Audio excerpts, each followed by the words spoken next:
मंदिर की आत्मा। गांव बापस्ती की पहाड़ी पर एक मंदिर था जो कई वजहों से प्रसिद्ध था। बापस्ती के परिवारों में आपसी सौहार्द बना हुआ था। इसकी वजह उस मंदिर को ही बताया जाता है। अरे ओ विमला, ये इस मंदिर की कहानी क्या है रे? अरे ये मंदिर इस गांव के लिए बहुत ही शुभ है। अरे शुभ तो है, तो फिर भी लोग इस मंदिर से दूर क्यों रहते हैं? ये इतना वीरान क्यों रहता है? अरे बड़े बुजुर्ग कहते हैं कि मंदिर में आत्माओं का राज है जो लोगों की मदद करते हैं, लेकिन मंदिर से सभी को दूर भी रखते हैं। अरे ये कैसी आत्माएं हैं जो लोगों की मदद भी करते हैं और लोगों को मंदिर से दूर भी रखते हैं? अरे यही चलता आया है यहाँ पर, इसीलिए कोई कुछ बोलता नहीं। क्योंकि जिसके घर में कोई भी परेशानी होती है तो बताते हैं कि इस मंदिर से उन्हें मदद मिलती है। अरे वाह, ये तो अच्छी बात है। तभी इस गांव में इतनी खुशहाली दिखती है। तभी बाहर किसी की चीखने चिल्लाने की आवाज आती है। दोनों बाहर निकलती हैं तो देखती हैं कि गांव के एक बुजुर्ग रो रहे हैं क्योंकि शहर से उन्हें कोई बुरी खबर मिली है। अरे क्या हुआ चच्चा, रो क्यों रहे हो आप?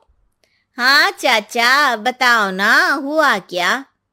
अरे क्या बताऊं बेटे, मेरा बेटा शहर गया हुआ था कमाने, लेकिन आज खबर मिली है कि उसका एक्सीडेंट हो गया। वो अस्पताल में भर्ती है। अरे तो इसमें परेशान होने की क्या बात है चाचा, जाओ शहर और बेटे का इलाज करवाओ। हाँ चाचा, विमला सही कह रही है। आप शहर जाओ और इलाज करवाओ। अरे कैसे इलाज करवाऊं, अभी पैसे नहीं है और शहर के अस्पतालों में इलाज का खर्चा लाखों में आता है। अरे चाचा, भगवान पर भरोसा रखो, कहीं ना कहीं से मदद जरूर मिल जाएगी। बस आज का दिन कैसे भी काट लो। अरे अब तो बेटा थोड़ा समय काटना भी मुश्किल होता जा रहा है। देख कमला, तू ही समझा चाचा को।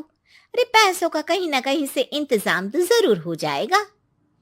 अरे चच्चा, जब विमला कह रही है तो थोड़ा उस पर भी भरोसा रखो। चलो आपको घर छोड़कर आ जाती हूँ। उसके बाद कमला उन बुजुर्ग को लेकर चली जाती है और विमला मंदिर की ओर चली जाती है। विमला मंदिर की सीढ़ियों पर चढ़ते हुए दूर से नजर आती है। उसके बाद वो आंखों से ओझल हो जाती है।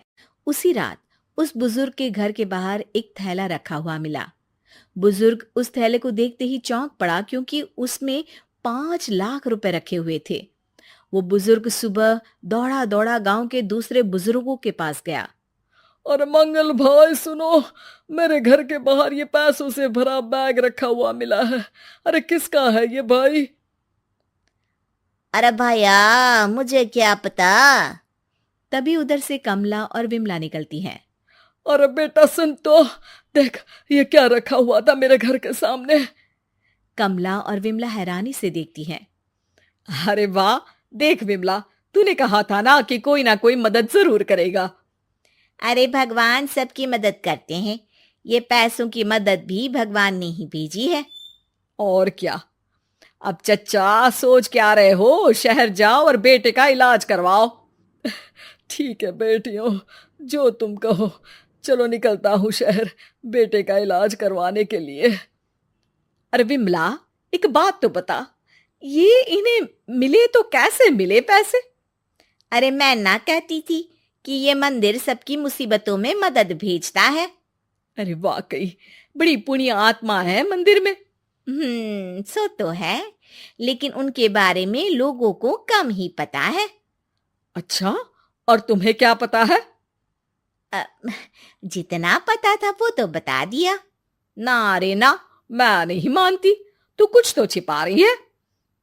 अरे कुछ ना छिपा रही, जो पता था वो बता दिया। मंदिर से लोगों को मदद मिलती है, बस इतना ही पता है।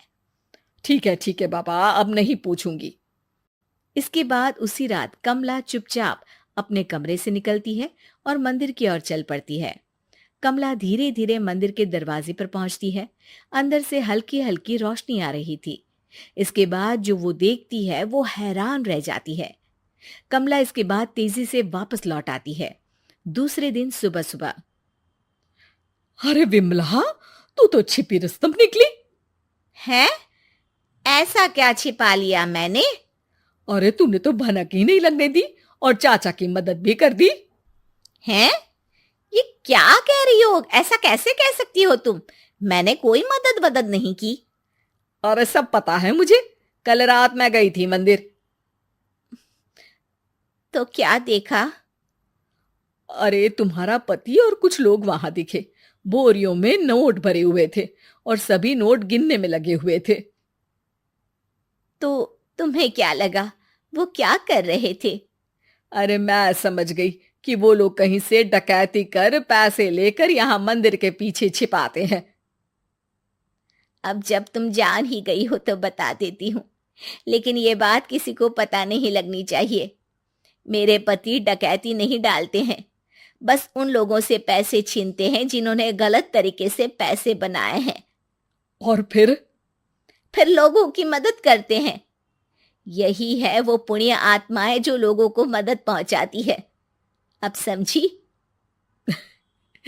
हाँ, अब समझी उन पुण्य आत्माओं का चक्कर। सही है।